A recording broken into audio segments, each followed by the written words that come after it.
Buenas tardes, nos encontramos en el espacio de tus derechos. En esta ocasión vamos a hablar sobre temas de derecho del trabajo y tenemos como invitada a una experta en esta materia. Ella es profesora del Departamento de Derecho de la Universidad de Guanajuato, fue funcionaria en materia laboral durante casi 3 décadas y actualmente es también, aparte de ser profesora, litigante, la licenciada Georgina Villafaña. Georgina, muchísimas gracias por aceptar nuestra invitación. Al contrario, muchas gracias por invitarme y bueno, buenas tardes, aquí estamos a sus órdenes. Gracias. El derecho del trabajo es una materia que ha sido vista desde distintas perspectivas y que difícilmente puede sustraerse cualquier persona de ella, pero surgen múltiples dudas, tanto de la persona que se desempeña como trabajador como de quien es patrón. Y yo quisiera, como una primera pregunta, que nos dijeras ¿qué es lo que caracteriza a un contrato laboral, a un contrato de trabajo? Muy bien, bueno, antes que nada, y antes de dar respuesta a la pregunta, haciendo referencia a lo que acaba de comentar, todas las personas creo que estamos inmersas de una u otra manera relacionadas con el derecho laboral. Para empezar, el derecho del trabajo considerado como un derecho humano, como tal, inherente a la persona, y bueno, es indiscutible que ese derecho ha sido a lo largo de la historia una parte fundamental de lograr un equilibrio en general con la sociedad, en la sociedad lograr una estabilidad. De ahí la importancia pues de resaltar el derecho como derecho humano del derecho del trabajo. Ahora vamos a hablar de lo que es un contrato laboral. ¿Qué caracteriza el contrato laboral? Como cualquier contrato es un acuerdo de voluntades, simplemente que aquí es para establecer las condiciones bajo las cuales se va a regir esa relación, ese vínculo laboral que va a unir a las partes que lo celebran, que es obviamente el patrón y el trabajador. Esas serían las características particulares de un contrato laboral. Tiene que haber dos personas invariablemente. Por un lado es un patrón, que puede ser una persona física o puede ser una empresa. Así es. Y por otro lado, otra persona que ahí sí tendría que ser una persona física como trabajador. Necesariamente. Aquí vamos a hacer una pequeña diferencia con relación a los tipos de contrato. Vamos a hablar del contrato únicamente haciendo referencia con relación al contrato individual y a lo que es un contrato colectivo. El contrato individual obviamente es aquel que se celebra por una persona trabajador. Ese sí es una característica indiscutible del contrato individual. El trabajador es un servicio personalísimo el que va a desempeñar. ¿Qué quiere decir esto? Que no puede pasarlo a otro para que lo haga en su lugar.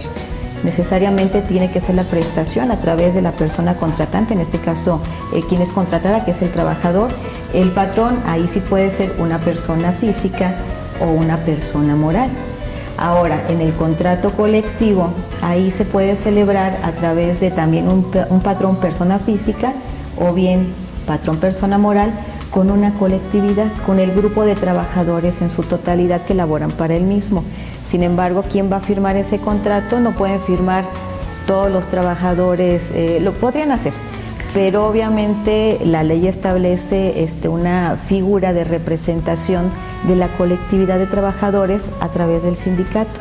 ¿Y quién es el que lo representa? El secretario general comúnmente, porque también en sus estatutos pueden establecer que sea él o alguna otra persona, si así la colectividad lo decide, que firme ese contrato colectivo.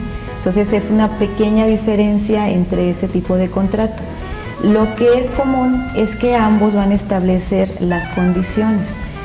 Otra diferencia podremos hablar, contrato individual establece las condiciones básicas de la relación de trabajo. Contrato colectivo establece la mejora de esas condiciones, muchas de las veces, buscando no únicamente que se respete lo que marca la ley, sino que se mejoren esos derechos que marca la ley. Ese es el beneficio de un contrato colectivo. ¿Sí? Y bueno, en esa parte vamos a ahondar tal vez un poco más adelante. Ahorita por lo pronto me ceñiré a la pregunta del contrato en esos términos. Me parece bien porque quizá es lo más común, como bien le comentabas, el contrato individual del trabajo. Entonces tenemos ahí a un patrón, un trabajador y entonces esta actividad que tiene que desarrollarse por el trabajador de manera personalísima. Totalmente. Y eso personalísimo implica que haya una relación de sujeción, que esté sujeto a ciertas órdenes o que tenga cierta libertad de trabajo el trabajador o libertad de acción. Sí, de hecho es una de las características de la relación de trabajo, la subordinación. Si no hay subordinación, no hay relación de trabajo. ¿Y qué es la subordinación? Es esa disposición que tiene el patrón del trabajo y del tiempo del trabajador en el tiempo para el que va a estar sujeto en esa relación, en los términos pactados en el contrato. El contrato lo que va a establecer es eso, son las condiciones bajo las cuales se va a ceñir esa relación, cómo va a desempeñarse el trabajador, en qué horario, cuáles son sus actividades, pero también cuáles son sus derechos, cuánto se le va a otorgar de vacaciones, cuánto se le va a cubrir de salario. Es decir, el contrato individual es el que establece derechos y obligaciones, pero no únicamente para el trabajador, también para el patrón. Claro. Sí, que muchas veces se entiende por parte del trabajador, bueno, es que es únicamente lo que yo estoy obligado a hacer. No, está establecido también lo que el patrón tiene la obligación de cumplir contigo. Incluso me gustaría hacer una referencia en cuanto a una inquietud de los trabajadores que es muy común y que lo sienten como una situación de desventaja ante el patrón cuando manifiestan, es que yo no tengo un contrato firmado, es que no me dieron a firmar un contrato, entonces pues ¿cómo voy a acreditar que hay una relación de trabajo? Esa circunstancia, lo que siempre les comentamos a los trabajadores es la desventaja es para el patrón.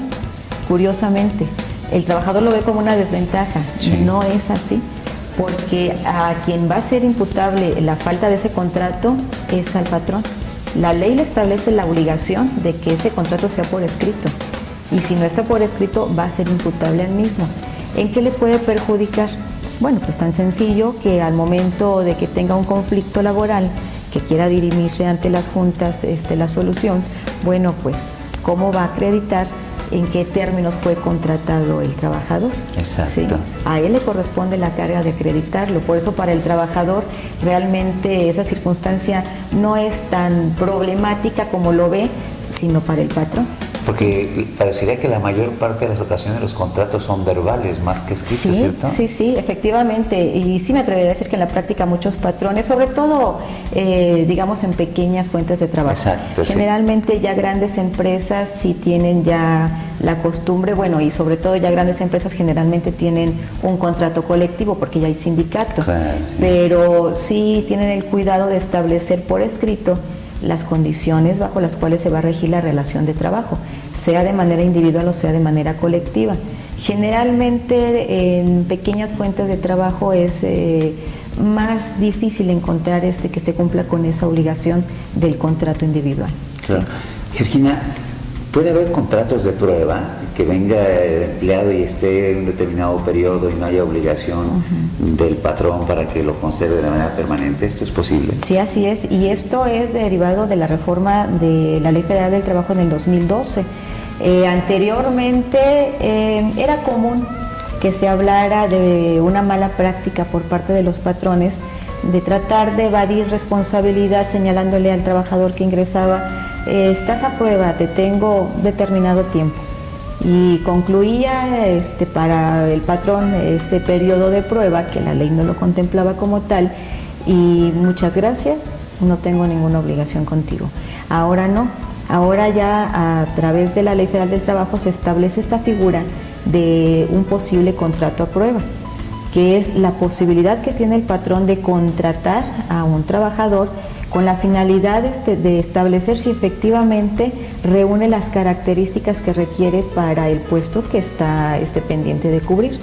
Lo puede contratar por ese tiempo que establecido, 30 días, se puede prorrogar 60 hasta 180, pero incluso a fin de que se torne una solución definitiva, es decir, concluido el término de prueba, el patrón puede decir, pues no reúnes las características, sí, pero lo tiene que someter a una comisión esa determinación para que se establezca si se da por concluido totalmente ese contrato a prueba o si efectivamente hay la posibilidad de que ya se contrate de manera permanente al trabajador a prueba.